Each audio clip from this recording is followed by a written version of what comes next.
Peace, peace. Greetings, greetings. Ah, man. Ah.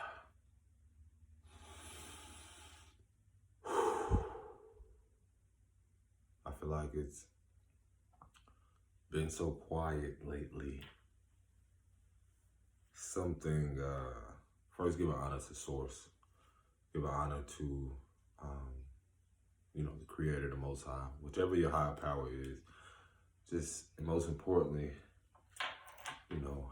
clap it up for yourself, for wherever you are in your journey, your ascension journey, your healing journey, your spiritual journey, your life, wherever you are, clap it up for yourself.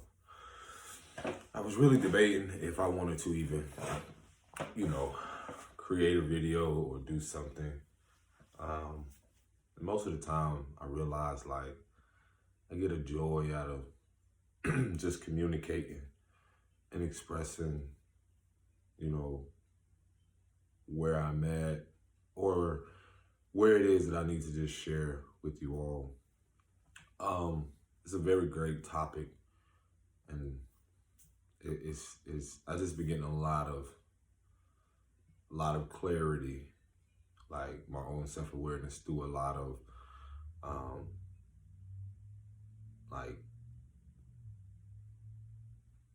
confirmation, a lot of clarity from places, environments, people, even just sit with myself.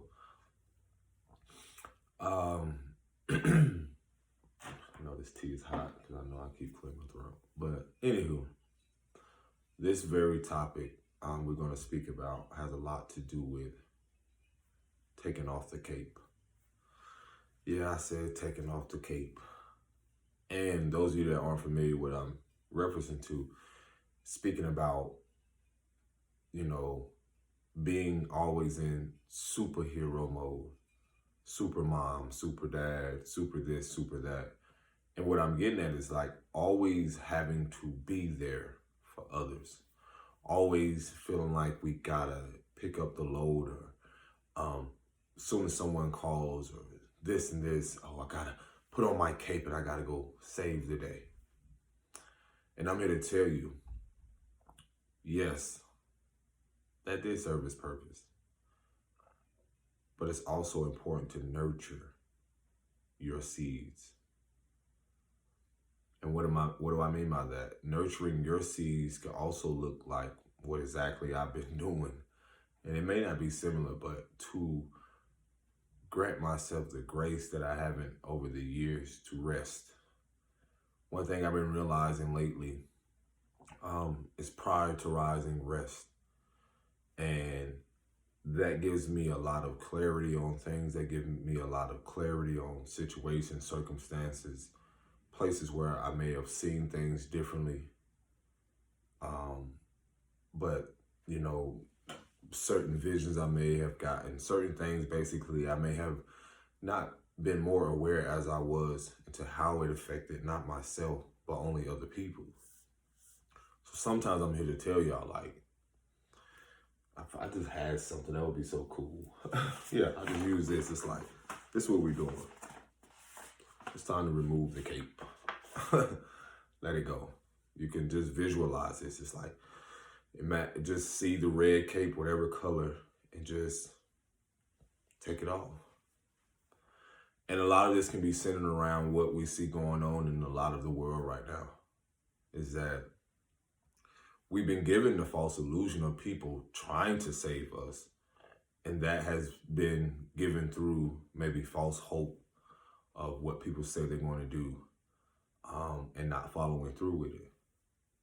So the importance of a lot of this topic, I really felt like sharing from my own experience, as I always do, is there was a lot of times in my life in the past where I was, I can see how the scapegoat can relate so much to being a superhero for people.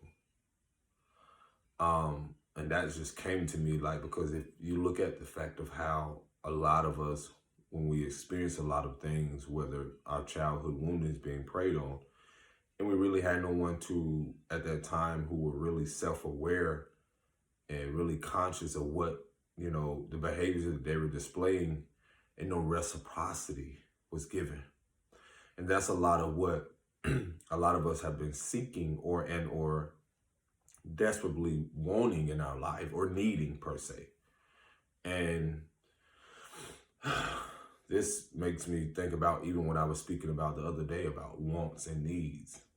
A lot of things we may want, we can want $1 million, but when it comes to our emotional well-being, our spiritual well-being, our mental well-being, some things money cannot buy. And in reference to that, it's like some things medication cannot do when you need to be stimulated, or just need simple reciprocity of someone actively listening, or someone actively just, embracing you. You needing a hug. So being in the past, now seeing the awareness of why and how through when I was younger, being scapegoated and not really given the opportunity, and seeing now the bigger picture from the dysfunctional aspect of the family dynamic, I realized that I was a lot of people's, like I was playing the superhero. I was trying to save the day for everyone, and not realizing like it was clearly me. I'm now realizing, and a lot of us now, is that was a form of being scapegoated. And you can research and learn more about what scapegoated is. But a lot of which I realized, like I was always, I recall even being, let's see, is this warm enough? Yeah. I recall even when I was departing, even from a abusive relationship, like I say 5, 6, 7 years ago, and I just knew in my soul I needed a change. Did I want to leave? No. At that moment, I realized, like, whether I knew it or not, no matter where I went, that energy or that wounding or whatever I didn't face within myself also followed. So it didn't matter how the distance or where I went, I still had to face things within myself. But that being said, even when I was at this distance, even when I was where I was, there being that certain family or people had contact with me, through, some of us have, the Facebook or, certain social medias, I would still get like certain calls from people like, oh, such and such is doing this. And I just say because of, somebody would tell me like, oh, your mom or this and this. And it's like, in a way, I will see how I would be automatically put in this fatherly role. And a lot of us can relate to this. It seems like we've been mothering and fathering in the past, our mothers and fathers, whether they saw it unconsciously or not, or was aware of it or not. A lot of us was trying to mother and father the people. And in an energy aspect, there's a feminine and masculine principle within us all. And whether that is hurt or wounded, we'll take on these dynamics in relationships, which it begins with our mother and father, or whichever, matriarchal and patriarchal figures we had that represented that, and these learned behaviors.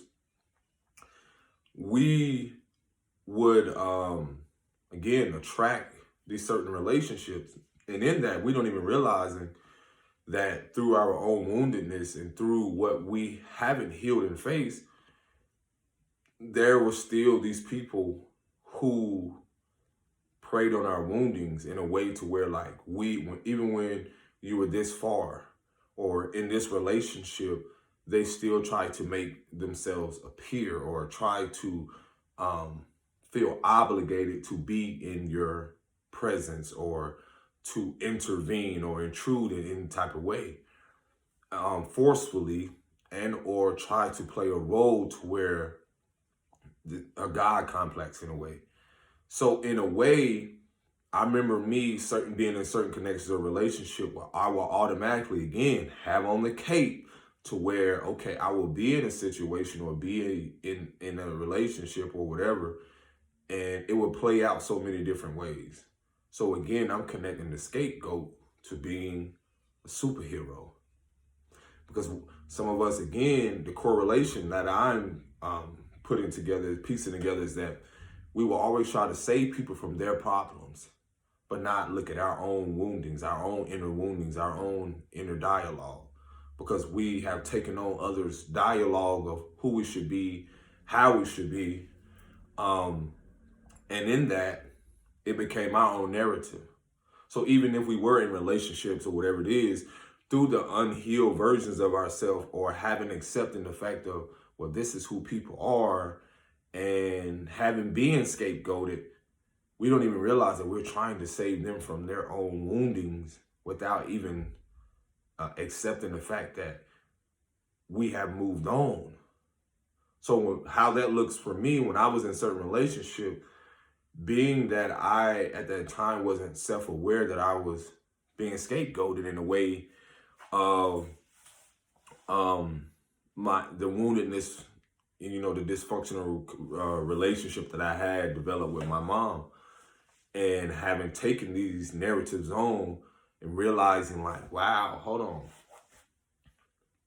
Unconsciously, whether she's aware of it or not, you see that this trauma bond that has been developed was like being in a relationship, not wanting to, but it's like her needing at the time, like needing that reaction, that response, or, you know, reaction from me of knowing that I'll always be there, or I'll always call, or, you know, I'll, you know, when this is going on and something's crazy, and a lot of which at the time was centered around dysfunction. So here I am putting on my cape, calling, oh, such and such, this happened, da da da da da. And I realized how so much of that was connected to the wounding of the feminine aspect of myself as a man, you know, the mommy issues. So what I would do, I would put on the cape, you know, act like I gotta go save the day. I gotta be the one to call her. I gotta be the one to tell her, like, you know, yada yada yada. And then in that, what I saw is like I was trying to be a caregiver or be something for her that she was never for herself, and most importantly for me. And what I mean by that is like that trauma bond that was created, or that cord that hasn't been mended or snipped emotionally, it took me years to realize like this, I was being scapegoated. No matter what I did, there was always, oh, I can always call on my son, or I can always do this and do that. And it took a while for me to really see myself, the self-awareness in my role, instead of just pointing the finger at this person and saying, oh, I blame you for this and you did this to me. And in reality, they were so used to their pattern, their behaviors, and brushing everything up under the rug and not really taking into account for what they did, is that no matter what I did, or no matter what behaviors I displayed, there was still so much of a trauma bond there that, you know, the narcissistic driven, egotistical behavior, to see it as, oh, no matter what, that's still my son, or, you know, and not realizing the awareness of how unhealthy it became. And so that played out in so many different ways. Me thinking that I always got to put on the cape and got to go save mama, got to go save daddy, got to go save cousin, got to go save this person or that person, without realizing, well, who's going to save me? Who's going to really be there for me? And that's a lot of which I had to become very aware of, that if I did not learn how to be accountable and believe in myself and see the treasures in my own heart and realize I had the key to unlock the treasures within myself. And in that, I also had to see, you know, the things within my heart, the heaviness that I was carrying. You know, I had to also see that where did that behavior, where did those patterns, where in my heart, the anger, the grief, the pain or whatever, where in my being in different aspects of different chakras, you know, where, you know, and most importantly, the things that I knew that was rooted in my childhood. How did I become the scapegoat? How did I become this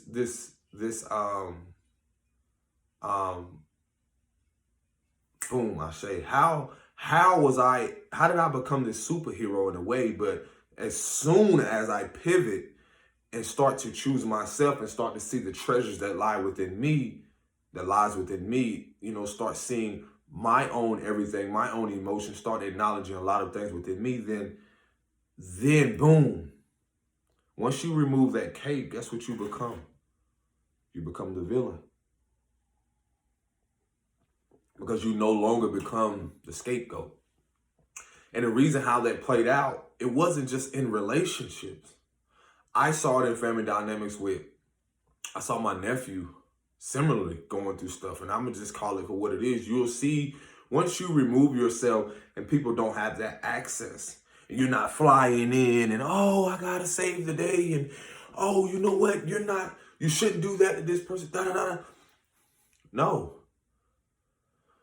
Because for once in my life, I started realizing the peace.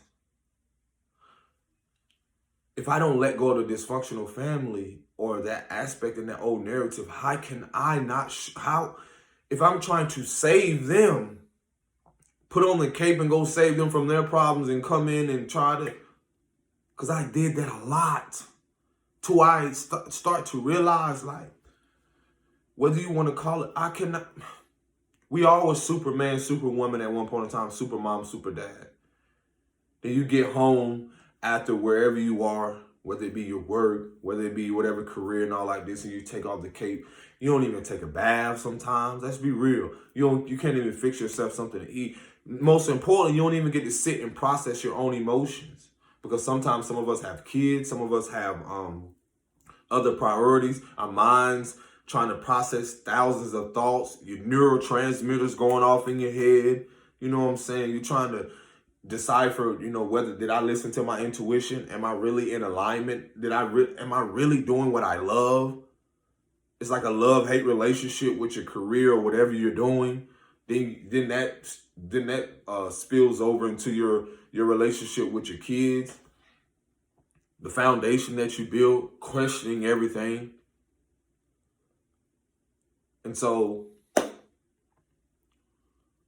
I just bring awareness again from my own situation. I realized the role that I was playing a lot. And this is how I realized that you become the topic of discussion when you start to become the villain, because you can no longer be scapegoated. They can't, and what that means is like they can no longer come to you and pour out all their emotions and problems, and in that you listening, oh, hey girl, girl, yeah, girl, yeah, and knowing you don't want to listen, which in reality we don't have to,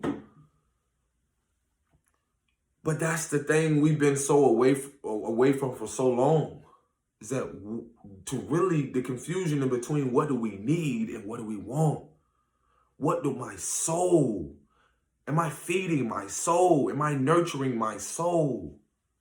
And it took a while through all the confusion, through all the doubt, through all the spiritual warfare, through all the emotional manipulation, through all the scapegoating, through all the delusion, through all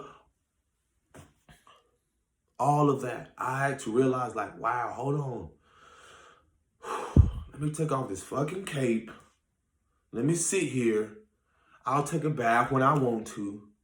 I'll do whatever it is when I need to. or whenever when I want. But then again, when I feel like I need to respond, when I need what I need, what about what I need? That took me so many years to get to this place. What about what I need? And that's a question you got to ask yourself. What about what you need? What about what I need? And that's a balance between being for self and being selfless. But what about what I need? Because for so long I had to tell my partner for so long I didn't know what being self-reliant was, or being self-reliable. I didn't even know what being there for self was. Because of so long in our childhoods, we have been scapegoated. We have been the go-to guy and or girl in a way to where, like, you got, okay, for instance, you got people that, oh, you can go to for money, or you can go to for this, and you can go to for that. But in that, what they're not accepting or what they're ignoring, and eventually they'll get to that place, which we all are not exempt from karma teaching us the lesson of, really true, coming back home to self, coming back home to the self-awareness. But for me, I realized, like, wow, I was that go-to guy for the emotional dumping. I was that go-to guy to try to make peace with everybody and everything without making peace with my own shit. Without making peace with myself. And now, it'll look like once you start choosing yourself, and you have that effect on everybody else, it'll affect your partnership. Yes, it will. It'll affect the most important relationships within your life, even with your kids. Because if you don't prioritize you, what do you think you're teaching your kids? That's also important because they'll see that, like, okay, it's mommy or daddy time or moment to do this. And or if not, whether you're with someone or not, prioritizing yourself, nurturing your seeds.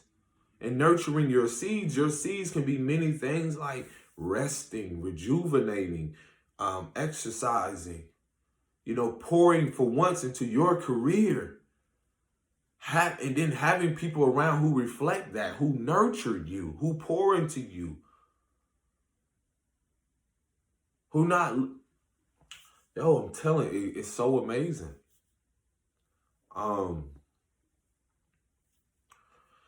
It's so amazing. It really is. It really is so amazing that the self-awareness, again, this is what humanity has suffered from. This is where the suffering has come from because it's been so focused on being the hero for everybody else, being the savior for everyone. Because let's be real, a lot of what we idolize people or whatever it is, and we unconsciously are not aware, but once we come to that self-awareness, you're glorifying or idolizing or looking at this person outside of you as a savior or as a hero. I've seen it, hear people, oh my God, that's my idol, that's my, who? No one is not, no, It's the God in me. It's the God. You see me. Don't know. I gotta put that song in the community. That just came to me, channel song. It's the God in me. I think Mary. That's what I love about, I said this, I think, on the previous videos, that the thing about, if we're made in the image of the creator, source of God, God is in all things. Everything. As within, so without. So that's one thing that, I don't know, I just had to share that with someone. Someone needs that. As within, so without. As above, so below. So again, that just the self-awareness in that is that, again, the beauty of how, again, getting back to how the awareness of seeing where our wounding has been and seeing the importance of we all in some way are, not only were our wounds preyed upon, our childhood wounds, but you're talking about different structures and corporations and so forth.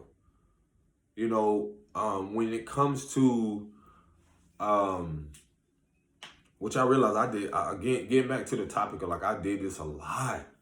I was always a person that someone called me, hey man, you know, what's up, bro? Or I was at a time giving so much of myself overly. And this is where the wounded aspect of the masculine came from, which connected to the feminine aspect of what, you know, I learned from matriarchal, both patriarchal. Is that you will see these patterns and behaviors, and I would be like, man, why is this person always there to try to save them? And it's deep too. It's like, let's say someone got into some trouble, or did not even just trouble, or they did something to put themselves in that position where, you know, jail or just anything like that. And I just seen how some people will immediately go there, go help this person. But then if it was somebody else, it would be different. The response would be different. And sometimes you will have people holding on to something, some type of guilt, some type of something to where they don't want to help them. And I'm like, wow. But if the shoe was on the other foot, that person, other person would be the superhero in that way. So what I had to learn through a lot of seeing the family dynamic growing up in, you know, the dysfunctionality is that I would see the favoritism. Because this also, I feel like, is a form of scapegoating. You will see certain people go to certain people's aid, but if it was someone else, they wouldn't. So in a way, it's like, but you were all like your heart, and this is what I had to learn, is that everyone's heart wasn't like mine. Everyone, and I express to a lot of people like this, everyone's heart isn't like yours. And what I mean by that, it's like, it's not that they don't love, and love isn't within them, because it can be within us all, those who have a soul and are aware.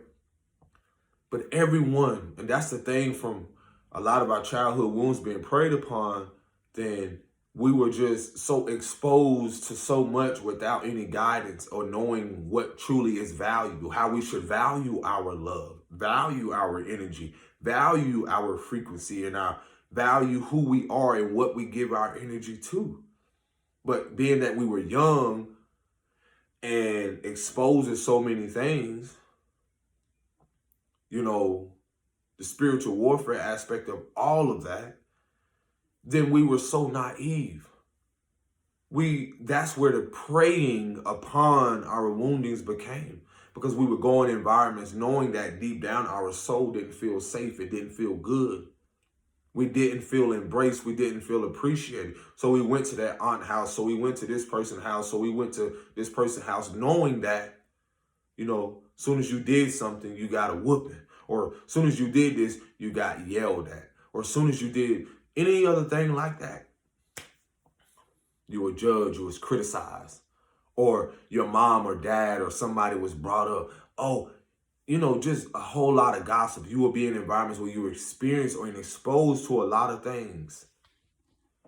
To a lot of things, whether sexually. You know, come on. A lot of things. And so there was really no true value being showed in environments where we really know what it is to be. We were forced to be in environments where we were codependent, or we were forced in survival, but no one really there to guide us and aid us through that. So in that process, as you know, again, certain relationships I got in, I realized like, whoa, I was trying to, you know, tell everybody everything. I was always at that time picking up the phone for everybody, or I would call on someone. Hey man, you know, oh yeah, you should do, not realizing how much from the wounded place from what I've experienced when I was young, I was overgiving.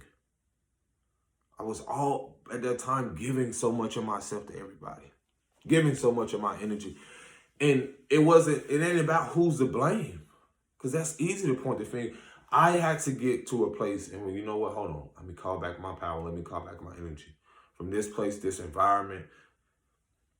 And in that, I had to see the woundings. I had to see my role in it. And in that, I had to change. And in that, I had to shift my mind, my perspective, my being. And in that, I had to distance myself. And in that, I had to face my fears of codependency, of abandonment, of all those things that I realized that kept me away from believing in myself. Because the opposite of that, I was in environments where nothing taught me to believe in self. It taught me to be there for others, to be around others who knew nothing about being self-reliant, or they portrayed and put on this mask that they did.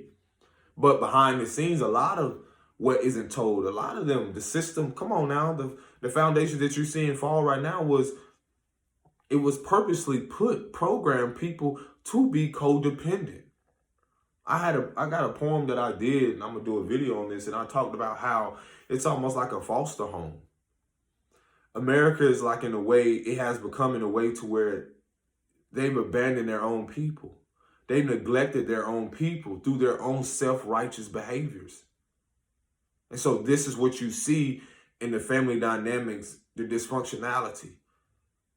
It's like you grew up in a home and it seemed like you were a foster child. And this is no way, because I know people that are having to go through that or have went through that. And I know stories about people who went through that. Because even my grandmother, told me stories about certain people who, well, just people who wasn't there, who pretty much betrayed and abandoned your kids at a young age, to where she had to go out there and step up. You know what I'm saying? Risk her livelihood. And this is how you see a fucking pattern, a loop, is that you have had grandmothers who have put their dreams, their admirations, or put their purpose and all this aside. And you see this a lot, and you see them stepping up to the forefront, and they don't get credit enough, because it's not. There's no amount of words. There's no amount of anything that I could repay, in a sense, for those who have, opened their doors, or I just always give infinite gratitude for people, again, whether even I was conscious of even my own ignorance. Let's be real here, my own wounding, but people still open their doors.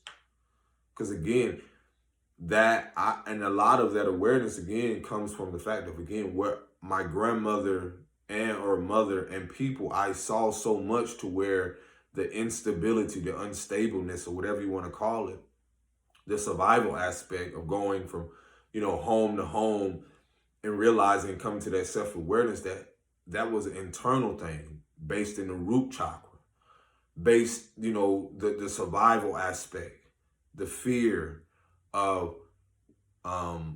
having to grow out of that, being scapegoated so much, that I realized that I, at that time, developed trying to go from this place to this place to help this person. In reality, no matter where I went, was I really helping myself?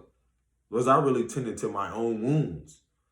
There were times where I remember, like, just, well, let me finish this off. Like, with the grandmother thing, it's like, you've seen this pattern so much. We've all, well, not all, but those of you that know, is that you will see people put their kids, and it's no difference in their, put off their internal problems and want to go party or want to go do things. But we all have went through that, to where we just still neglected our own emotional well-being, our physical well-being. And this has a lot to do with the foundations, because it never cared about if we were self-reliable.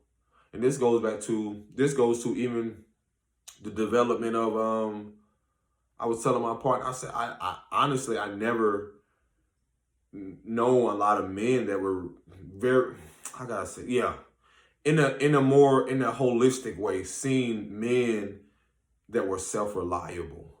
And I don't just mean from a financial standpoint, because I know of people, and it ain't about no names, because we all in the hood or whatever, in the trenches, know people. Oh yeah, they got a lot of their things through drugs or through selling drugs or whatever. But in reality, no one thinks about where the root of where those drugs come and how that was given in the aspect of survival. Let's talk about it.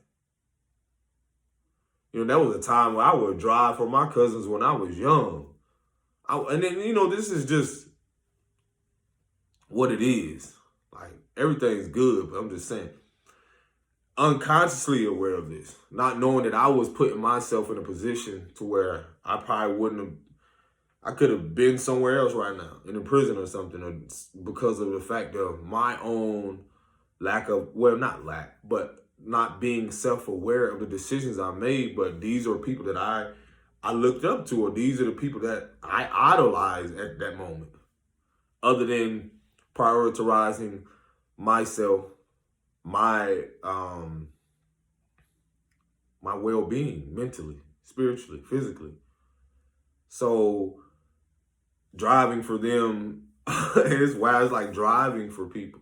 And this is that superhero thing, because again, you put yourself in a position, and this is what you see a lot in the hood. These young, when we were really young, this is another aspect of how we're scapegoated or seen as a superhero. Oh yeah, man. Oh yeah, man, you gotta have all the women. Oh, you gotta sell dope, or you gotta sell drugs. You gotta do these things, or you gotta be a gangster. You gotta be in the gang. You gotta do this. All these things to be seen as a man. To be seen as what? You see what I'm getting at? To be seen as a hero, because these were our heroes in the neighborhood. Make sure my phone on. Oh, we good. 18%. We good. To be seen as a hero.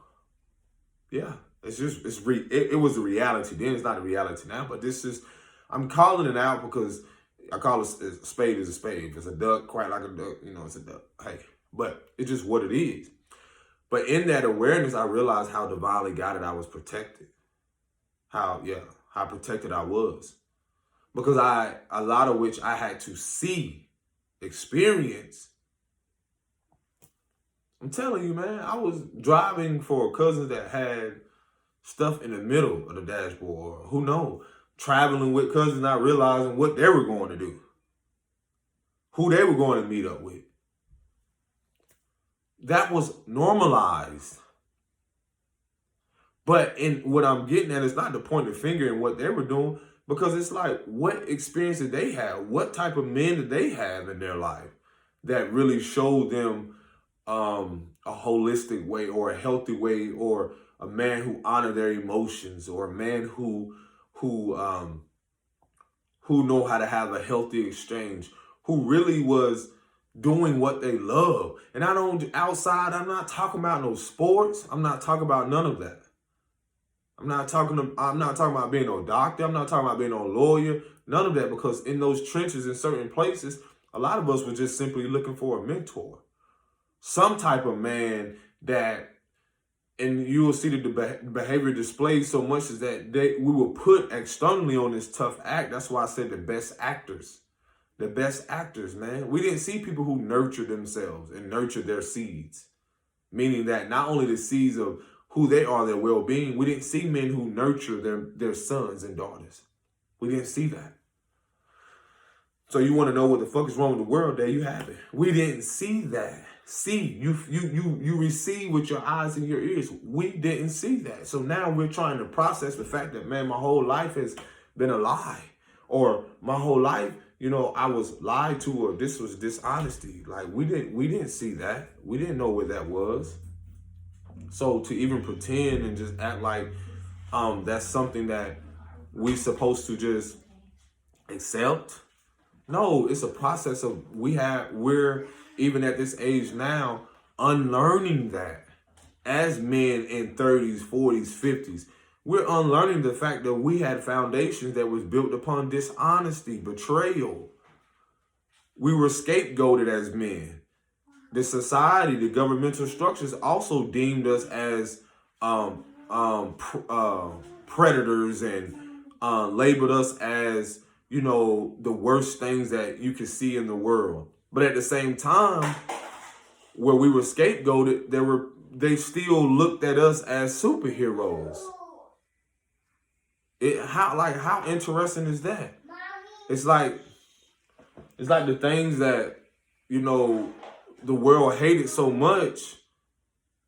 They love when they preyed on our wounds as men. They love that.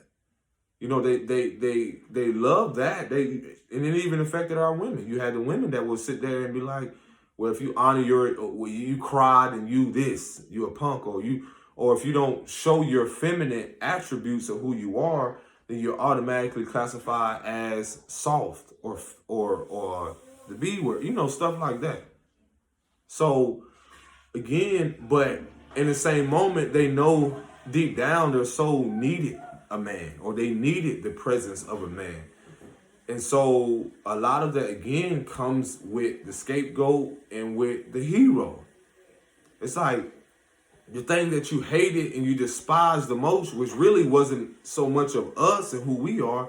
It was really an internal thing. So now that, a man such as myself who had to see the awareness around all of this, now that I want to take off my cape and no longer want to come and save the day for everybody else but myself, and of course I'm going to be seen as a villain. I will always encourage men and young men, to really love on yourself, because you never had it. I never seen it. I mean, I saw glimpses, but in reality, that was so far off, because you can see it on TV, but that wasn't reality for us. That was a fantasy we believed in our mind. And that's what a lot of us been given our whole life. We've been given fantasy. TV been giving us fantasy. Everything else been giving us fantasy. Your holidays, all this other stuff. Like I said, it's love, to each his own, what you do.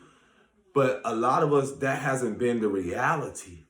And so you don't know what my reality or my actuality is in this moment, the things that I'm getting through, the things that I'm processing, to try to figure out why is so many people against the fact of,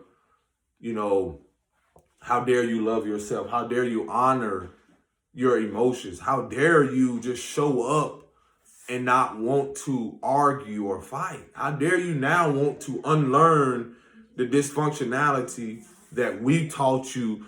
Or how dare you not want to whoop your kids? How dare you not want to go out there and work for someone? How dare you think for yourself? How dare you do these things that is the opposite, or that is not, or deemed the norm? How dare you not be a hero for us now? Why is that? You don't want to be a hero for us now, our dysfunction.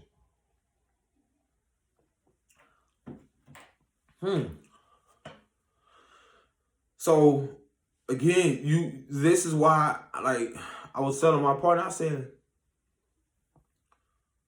it's funny how there was a time where people would, the certain people that was present as we reconnected, or certain things, the certain people that would come and attack or throw stones didn't affect anything at all, but throw stones and try to hide their hand. And in reality, it's like, you're the same person or people that y'all say y'all have all these possessions, or whatever you brag about, your money or whatever it is, but you can be a hero without videotaping yourself to these mothers who may need a bill paid, or to these kids who may not know where their next meal come from. So I could give a fuck about what you have, because as I told my partner, I know what it is to be in those communities. I know what it was to be there. And it's nothing to prove to no one. It's just the fact of growing up in it.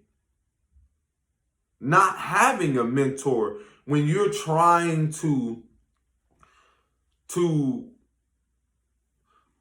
it's like, do I want to say this on here? I mean, I can. But it's like I gotta... See, how could I say this?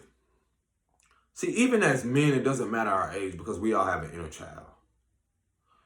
There's just been things that have unfolded in ways to where whether there been men and women or certain people in our lives that are elders, let's say that they don't even realize that sometimes, due to the fact of some of us men not having a father or some type of father figure not being there, sometimes we're at a place where we just want a healthy dialogue with, that goes back to the want and need. And this is what can be the most challenging thing, is that whether you want to call them in-laws or I'm going to call it for what the fuck it is. Whether you want to call it in-laws, whether you want to call it people, immediate family, whatever. Learn to decipher for yourself and honor your spirit of discernment and listen to your intuition. It brings awareness when you realize that people at certain ages, and this is the fact of you being divine justice, or you bringing awareness to, your own self-awareness, and to the fact of how you're still seeing people at certain ages who are wounded trying to use their kids as a scapegoat. And I had to express to my partner that, and this goes back to wearing the cape. I was like, expressing to her, like, we've always been, you have to realize, like, once you create your own tribe or clan, learn the terms. Once you create your own, because y'all like to use family, but I don't care. Once you create your own foundation or tree, or family tree, or whatever you want to call it, everything changes. You especially change. It may look different for everyone else because everyone not willing to see the shadows and see within themselves. But I'm going to let you know from my perception, everything changed when my daughter arrived. No one is perfect. I had to accept, it took a lot to accept the fact of how I realized fatherhood doesn't come with a manual. It doesn't come with the fact of you're going to have all these things financially. You're going to have a car. You're going to have all these things. And I also had to accept that I could not beat myself up and be shameful and feel guilt over the fact of whether people knew my upbringing, whether they accepted it, whether they even embraced me. And where I'm getting at is the fact of is that it's to the world, everyone's perception of a man is completely different than even mine.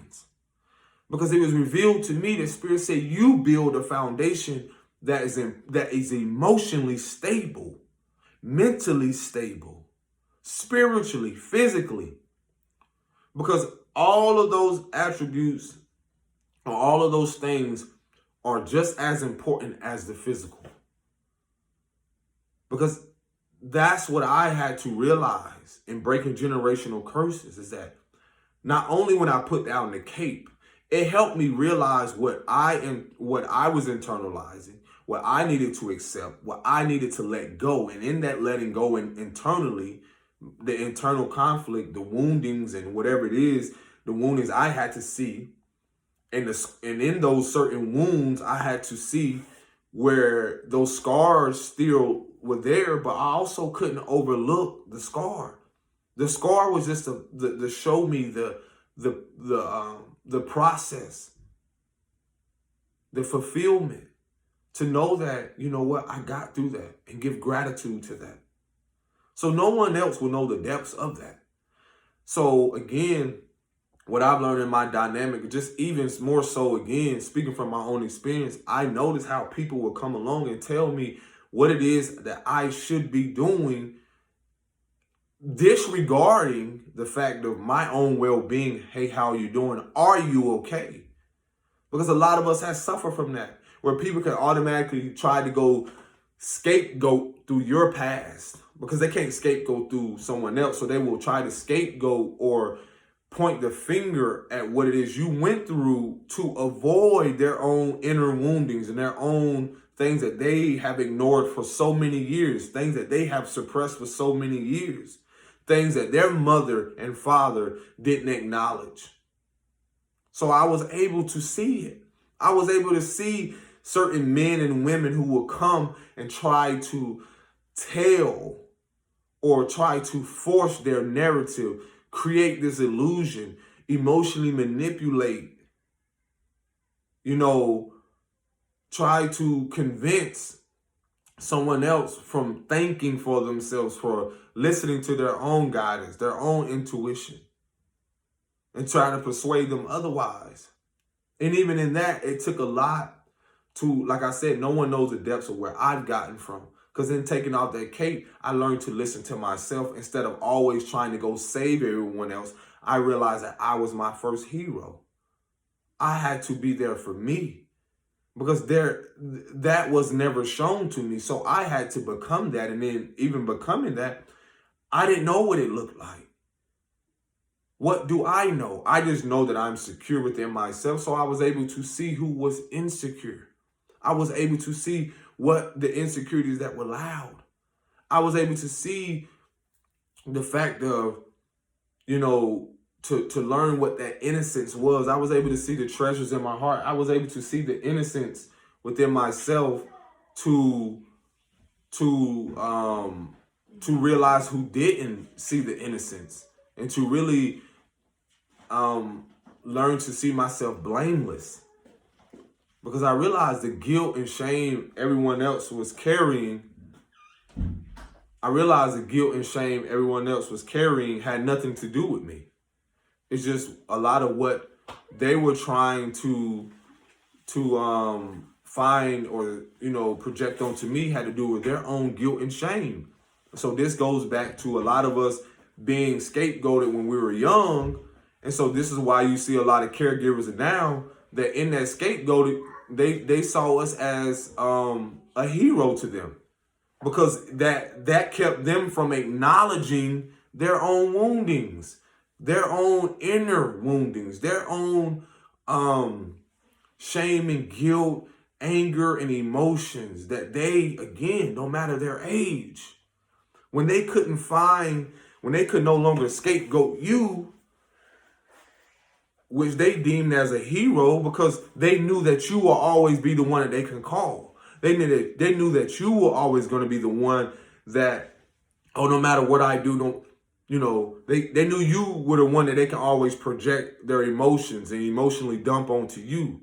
They knew that you, being that, whether they knew it or not, unconsciously and through their narcissistic behavior, they knew that was some type of control that they had, the illusion that they gave off, the God complex they gave off.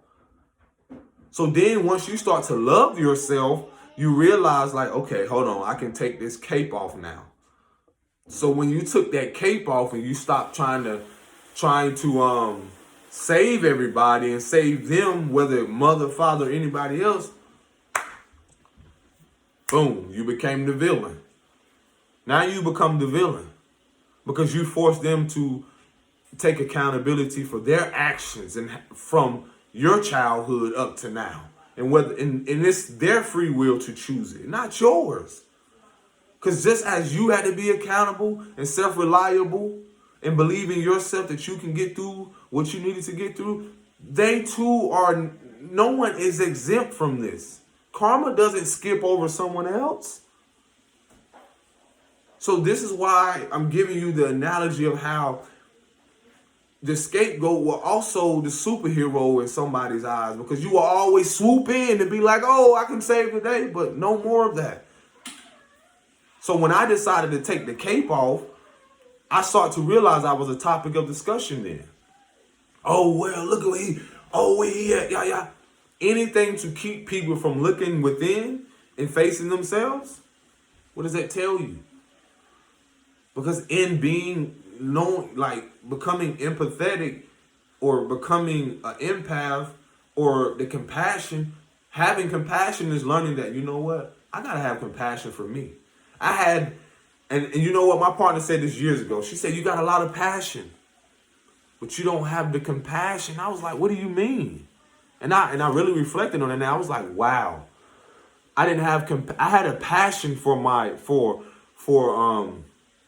basketball. I had passion that, I see a lot of people have the passion and the endurance to do all the things.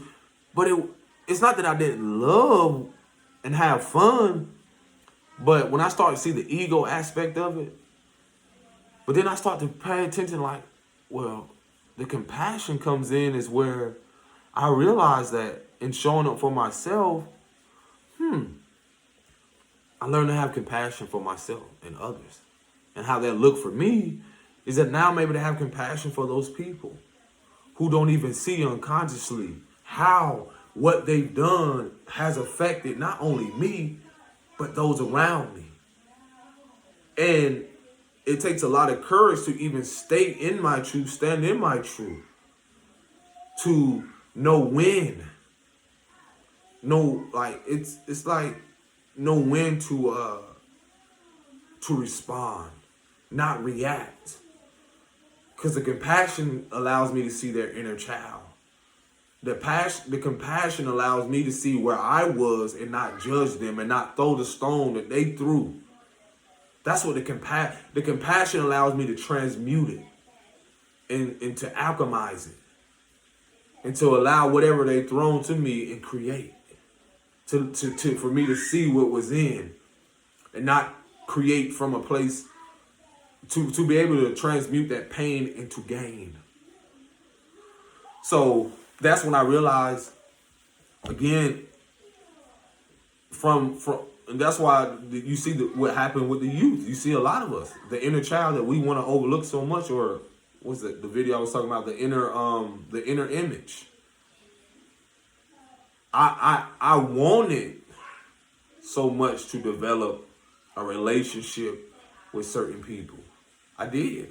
And this is a lot of us. This is one of the most challenging things. Is like, you want nothing more to get along with people in your family, whether you call them in-laws or, your partner's mother and her father. You want so much. But remember, is that it's a respect. It's how they approach you. It's energy don't lie. Energy speaks before anything.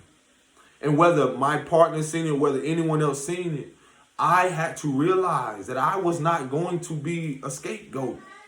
Because if they could no longer try to get through this person, they will see energy will try to use low vibrations, entities or whatever will try to use other people to get through to you, to see if you have really gotten through or really going to stand on your square, let someone trick you out your spot. For real. Use certain people. And see, in that cutting off or making amends and choosing yourself and letting down the cape, of course that's going to trigger. That's going to bring up a lot of things within people that they had no idea that was there. I also too had to go through that. Whether I had to distance myself. That was no difference in me having to distance myself from certain people, or people had to remove themselves from my life. In that departure, I was able to see my own abandonment issues. I was able to see my own childhood woundings. I was able to see my own inner image, my own self-concept, what I developed through behaviors that I've learned in childhood to now. I was able to see that. So I was able to see that I was trying to save everybody. Because in trying to be like seeing those people that are unconsciously aware, trying to scapegoat me, whether it's a mother or father or whatever else, that created a narrative where sometimes we're unconsciously not realizing, like, okay, well, my mama didn't give me this or my dad, so I got to do the opposite. But even in doing the opposite, are you self-aware of how you're overgiving, pouring from an empty cup? So that was, again, that's the most challenging things, because you want to develop and connect and feel like, oh, I have to, because, that's her mother, that's her father. Man, let me tell you something. The things that I had to accept and realize, I don't care. I don't give a fuck if it was my mother and or father or anybody else. Outside of those titles, I start to see things spiritually. I start to see that the more I became in tune with myself, I start to see people for who they were. And in their becoming, if there is no accountability, if there's no sincere apology to themselves or think that they can come to me or have the courage, I respect that more, because a lot of what people and what we learn is that we think that there's no consequences or universal law, or universal law is that what you put out is what comes back to you. So a lot of what we call mistakes or things that we need to clear karma, and in reality, that's what it is that all of us have created karma with ourselves and other people.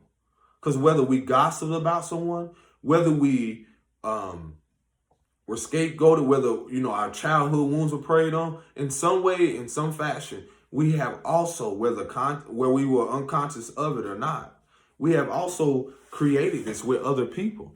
There was things that I had to face with my partner. There was things I had to face with my mother and even Princess that no one else will know the depths of. That's karma I have to clear. It's okay. That's karma I have to. You want to be in the video, baby? You want to get daddy a hug? Okay, come on. I know. Give me a hug. Love you. You fall? Are you okay? Okay. Hey, daddy kiss. Mwah. That better? Okay. Yeah, she did. Daddy cleaned it up. So, I love y'all. Appreciate it. I gotta finish this. So, okay. So again, that's the thing that can no longer be overlooked. I mean, I guess it just came up. I'm so glad I needed that hug or whatever. America, these lanes, these foundations, karmically, when you talk about contracts, let's get into that, like spiritual contracts. There are things America has to clear karmically. That's what people are overlooking. There are things in your family or your tribe or people that you came here to do to clear karmically. That's why I say I respect someone more, because it's about our authenticity and integrity and truth and love is the highest frequency. Think about people who run from that. It's not about you running from other people. You're running from being authentic and truthful with yourself first. Because how energy plays out is that once you face it within yourself, you will see the energy play out in the physical aspect, because the internal aspect is spiritual first. So we've all have created some type of karma in a way, whether we know knowingly or unknowingly. But it's still to be self-aware that we have to clear that. There are things that, again, your mother and her father or whomever else have to clear. That has nothing to do with you. But in your choosing to take your cape off and no longer being scapegoated, you're choosing to clear that karma with yourself and them. To create peace, to create harmony, to create a balance. That's how karma plays out. You're balancing the scales. You're lightening your heart. You're lightening you're clearing you're clearing things that only you are sent here to do, not them. They have to choose. Y'all see this overly saturated word about being chosen. But look at the word choosing. When you choose to clear karma, you're choosing to face yourself, your fears, whatever, internally, and then face the person. That energy shows up within them. That energy shows up externally. You're choosing to face that, no matter how uncomfortable it is. That's how I realized that when some people threw their stones and it didn't, I realized spiritually, or how divinely protected I am, I can choose to react and create karma, or I can choose to respond and choose myself and transmute it. See, what I wouldn't allow certain people in our lives, like where I'm at now, I had to focus on what I was building and creating, no matter who believed in it or not. So yes, I wanted to develop a connection with my partners, parents or whomever else, but this is just from my experience. And me sharing this is so a lot of us can relate, is that yes, you will want that. You will feel that's what you want, but what you need is to be there for yourself. And in that distance, you allow people to see the karma or lessons that they've created. Whether they choose to learn it, it's their choosing. That's their free will. Because your reality is not their reality. Again, they created that karma. They know someday that whether if it's in alignment, they will have to see you. But are you going to hold on to what stone that was thrown to you? Or are you going to transmute and alchemize that and move forward? See, that's where the true inner power comes from. Is when you allow yourself to be a hero for you, and that becomes a ripple effect for everyone around you. See, and then that choosing, you got to come to that acceptance that you will be a villain in a lot of people's eyes. They will have this narrative, and their narrative can be true. That's their truth. Everyone has a version of you in their mind's eye. That's what I had to accept.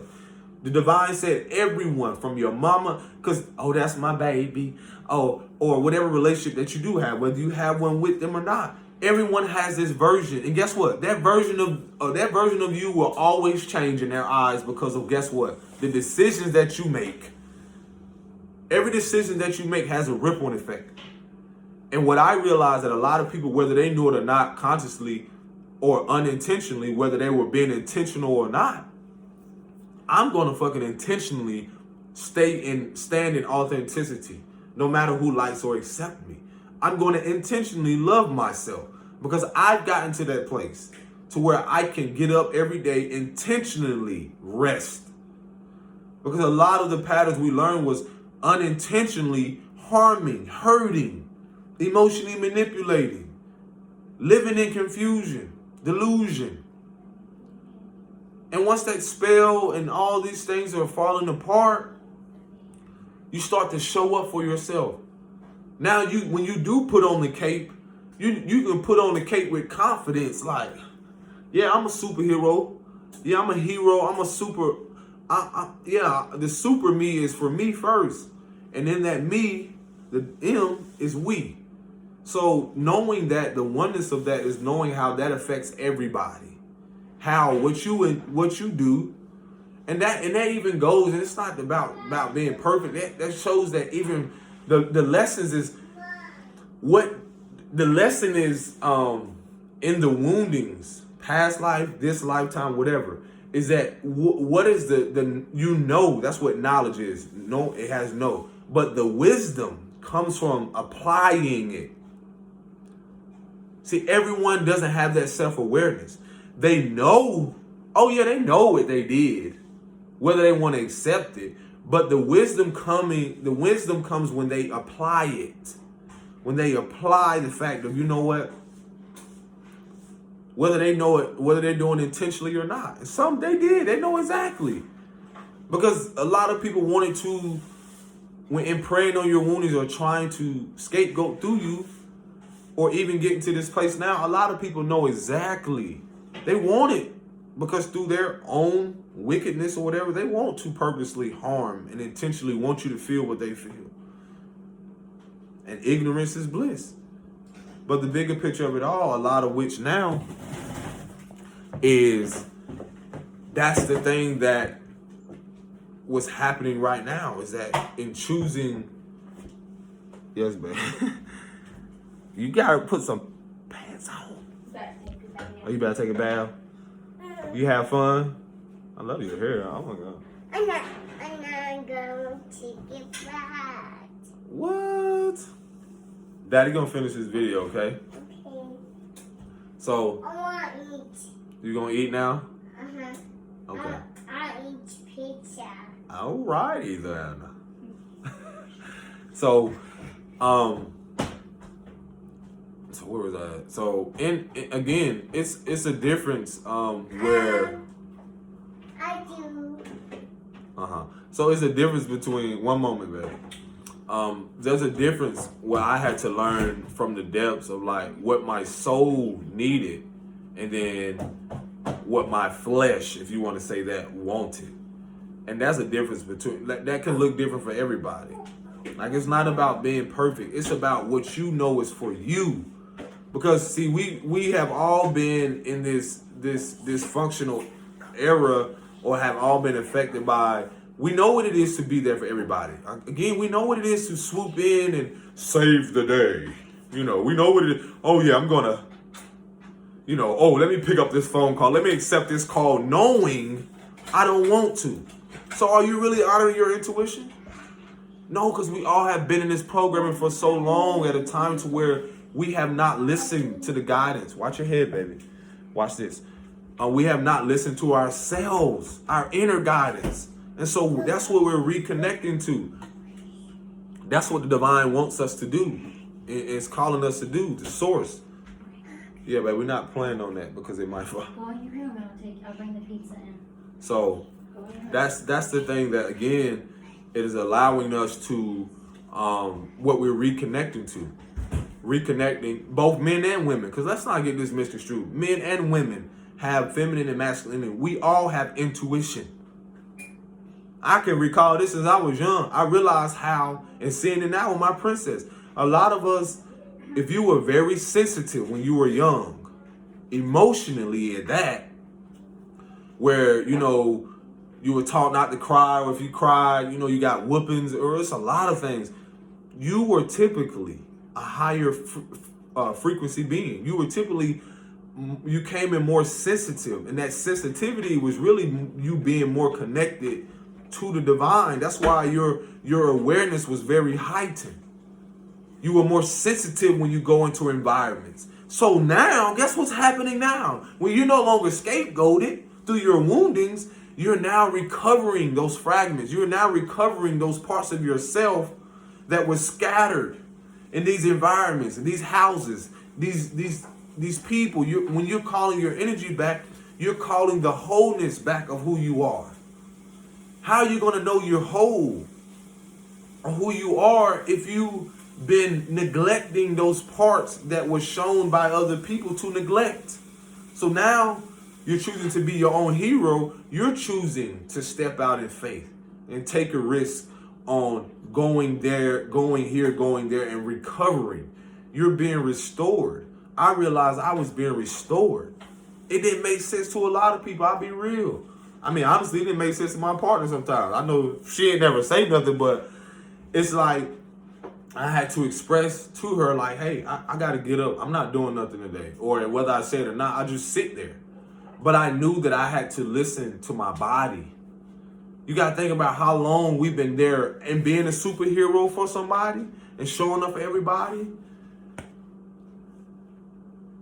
You will have people talk, well, why they not doing this? Why they not doing this? But they don't realize to the depths of what my journey was.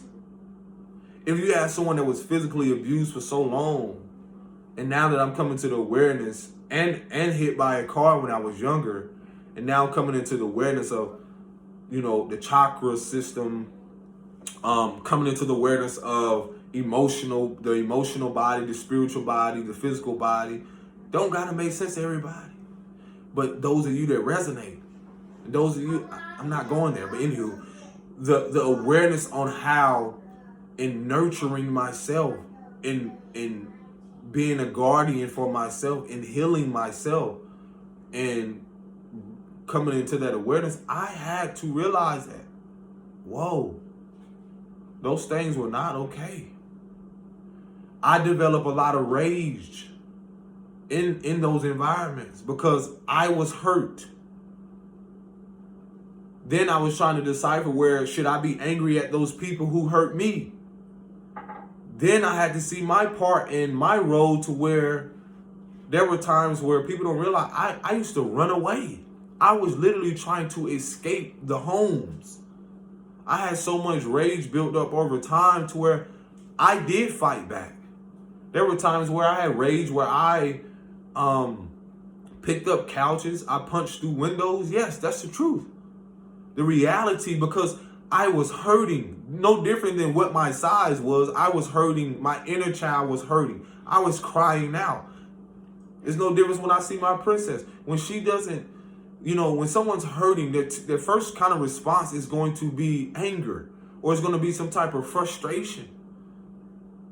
And I'm seeing it and I'm like, wow. And still unlearning those behaviors at 34. It don't matter your age. That's why I said I had to learn compassion for me. And then have compassion for the people who inflicted the pain. And then also have compassion for the people where I inflicted pain onto them. Whether I unconsciously knew it or not. But then in inflicted, I immediately felt hurt. Because I realized I was hurting myself also. And hurting those people when I would grow up fighting, or in those relationships where I would have held in so much rage, where I would inflict pain. I realized I was hurting myself too, and hurting women. Like accepting that, and my karma having to live with that, and then taking up, in that, still having to show up for myself daily. To even balance out, to now learn what emotional intelligence is. To even realize, like, wow, hold on. To be aware, oh, this is emotion. Oh, this is anger. This is, and honoring that. And having the balance and becoming self-aware to not lash out, not project. To now learning now to create a healthy dialogue with myself, to reaffirm myself, to create affirmations, to no longer being scapegoat, and to cutting off certain relationships, to protect my mental health, to protect my well-being emotionally, mentally, physically, because it all connects. To be self-reliant, to be self-sufficient within myself. That's a hero in my eyes. It takes a lot of integrity and courage to show up for yourself first. I don't give a fuck who don't told you otherwise. It takes a lot of courage. That's what self-respect is. You want respect yourself. You want love yourself. Self-improvement is the word of the day. But I had to learn in taking off that cape. I had to express to my partner, I said, look, I have to be honest in this. There's a lot of things that I went through that it may not make sense to nobody else. I know you may have heard this from other people. None of that matters, but what I'm saying is, like, I know basically giving, like, the fact of whether we hear stuff from other people, whether we have someone else in our ear telling, like, well, question us why you aren't doing this, or why this person isn't doing this. But are we really sitting down with ourselves? Are we really sitting down with our partners and people and our kids and letting them know? There were times where I've got frustrated and I had to sit down with my princess and let her know, like, to her level, and say, Daddy is frustrated. Daddy was angry. Daddy didn't mean to, because I realized my voice. And then sometimes I had to tell myself how big my hands are, how big I am. How the divine is showing me to be gentle again. Because I told my partner, I didn't know what it was to be embraced. I never knew what it was to be gentle. I never knew what it was to,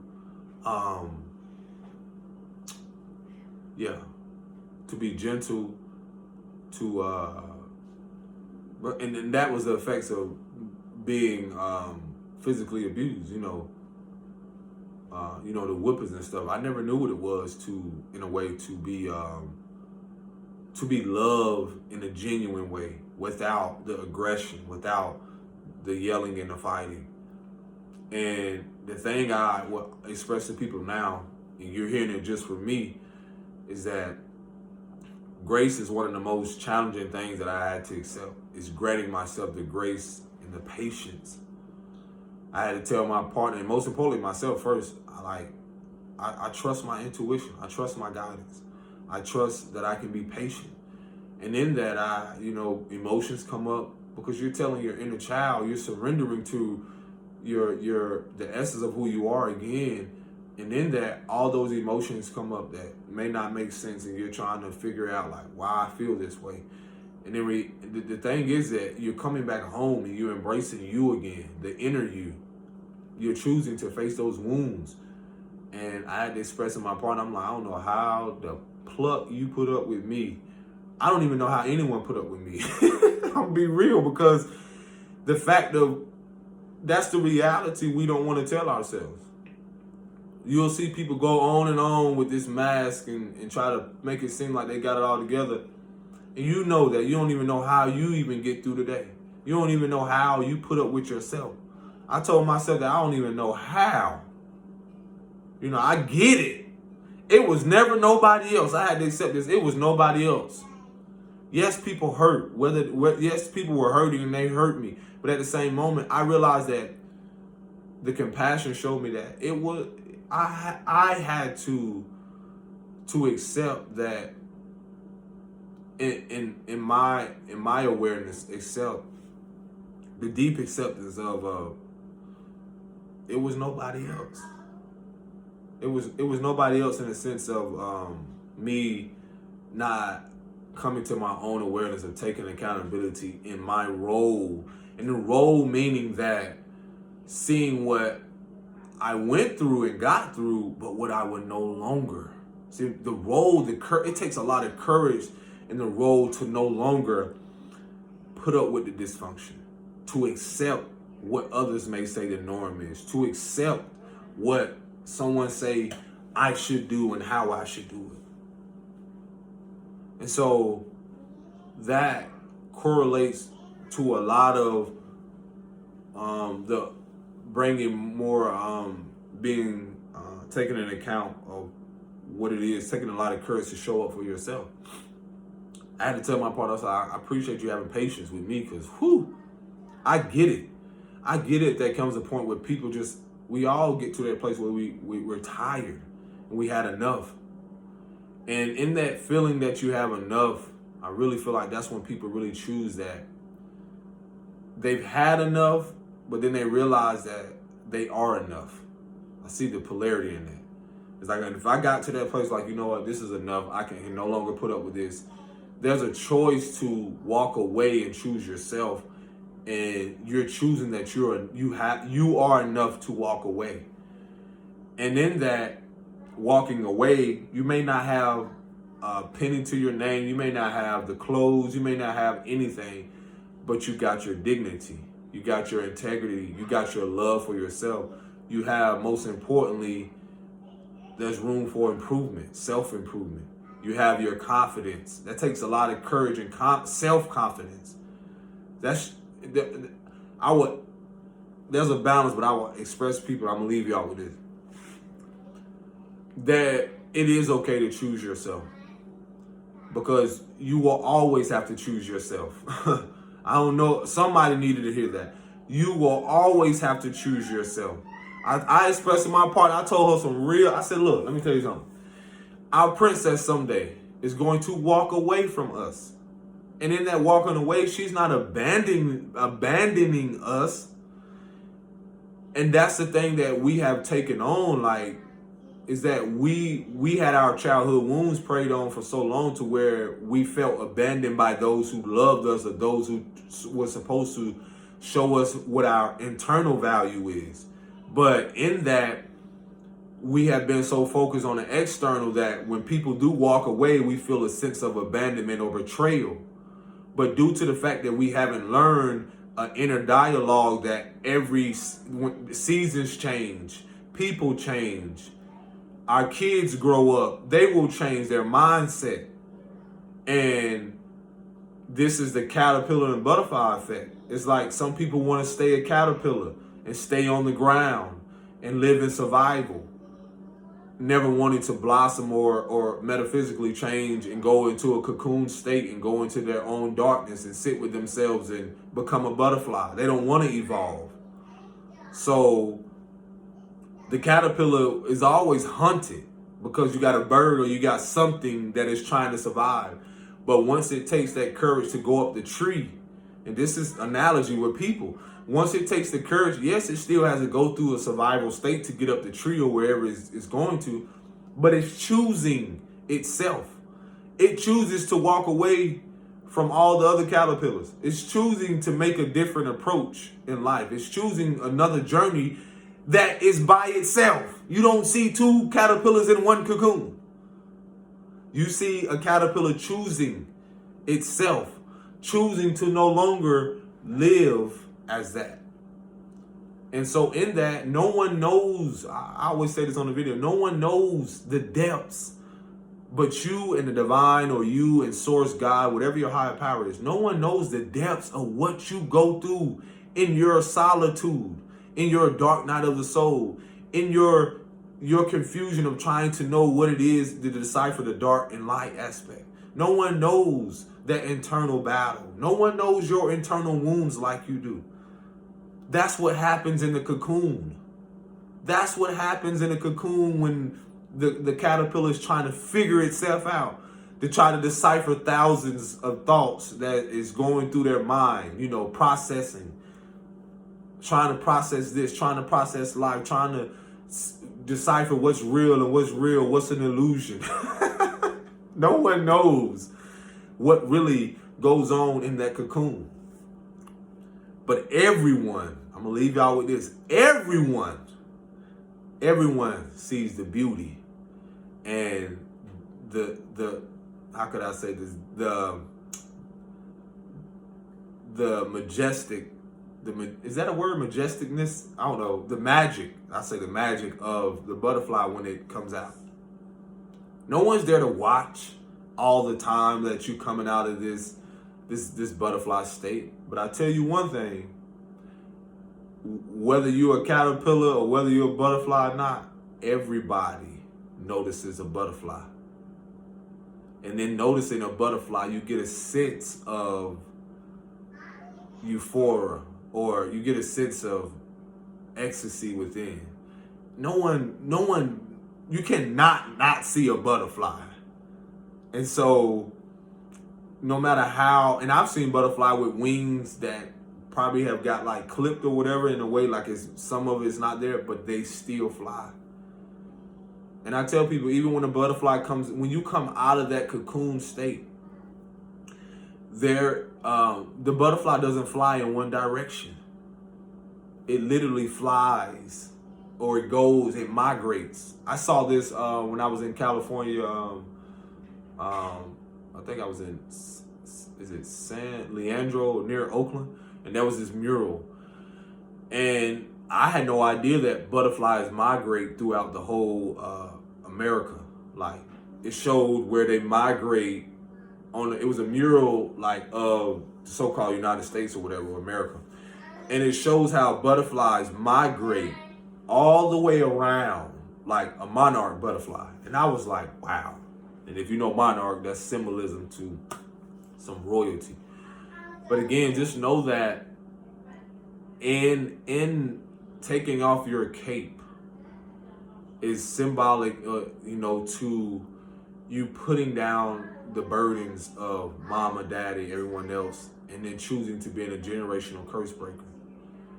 And you're putting down your cape, and you're choosing to seclude yourself, or you're choosing, however it looks to you, to really go sit with your shit.